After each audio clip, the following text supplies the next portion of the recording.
To most of you listening, this man needs no introduction whatsoever. He was a listener, a clone, a former XR4TIer. He has been in 3 Smackoffs, including the very first one back in 1995. Depending on who you are, he is either Jason in Fullerton or Mr. Automatic. To me, he's just Jay Stu. Stu, welcome back to the Smackoff. What's going on, Stu? Rome, it is an honor, and I will say that it's ironic that Jeff Passan made the reference to being stuck in 1993 when his cell phone and cell connection were stuck in 1993. And Matt in Vancouver, maybe trim that top 10 list down to top 1. There just isn't enough time in this show for 10 reasons why anyone did anything.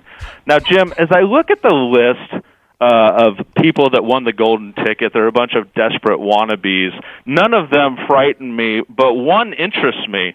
Don't forget about Mona!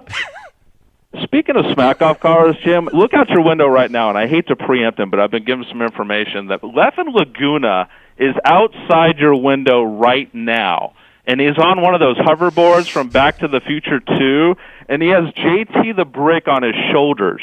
Now, Left Smack is going to be subpar, but no one has ever called your show from a hoverboard with the first ever Smackoff winner on his shoulders. I can't wait for this call.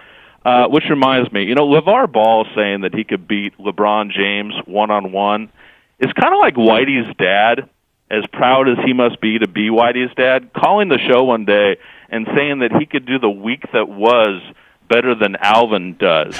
Now, Jim, I hate to get to this part of my call, but it's really going to be funny here. You know what the Smackoff does to me? It gets me real nostalgic about the show. 24 of these things, and I have been a part of almost all of them.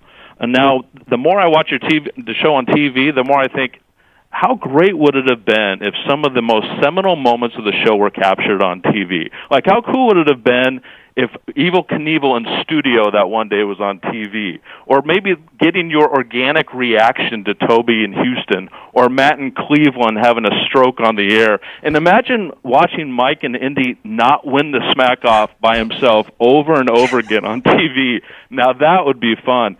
I also think of the things that could have been captured off the camera behind the glass there, like the time that Kyle Brandt wore a suit each day for the first 3 months that he worked there. Or remember that one day when Jake was born, and it was like 11:30, and you're like, you know what? I have a national radio show, but I'm going to go watch my first child be born. And Alvin said to you, dude, go, dude, go. I got this. And personally, Jim, I would have loved to see that creepy Cintas guy lurking around the corner on TV. And one last thing, Jim. Speaking of being nostalgic, remember the time when you, Alvin, and me were at a Carl's in Rosemead, and we saw Najee Davenport rounding third and go into a laundromat with a boner and sweatpants? That's not a good call. No. You don't like that call. I don't like that call. Not a very good call. No, Stu, I don't remember that. I don't remember you and me and Alvin being in Rosemead for anything, much less at a Carl's Jr. to see that. No, Stu, I don't remember that. But thanks for playing along. Jason Stewart.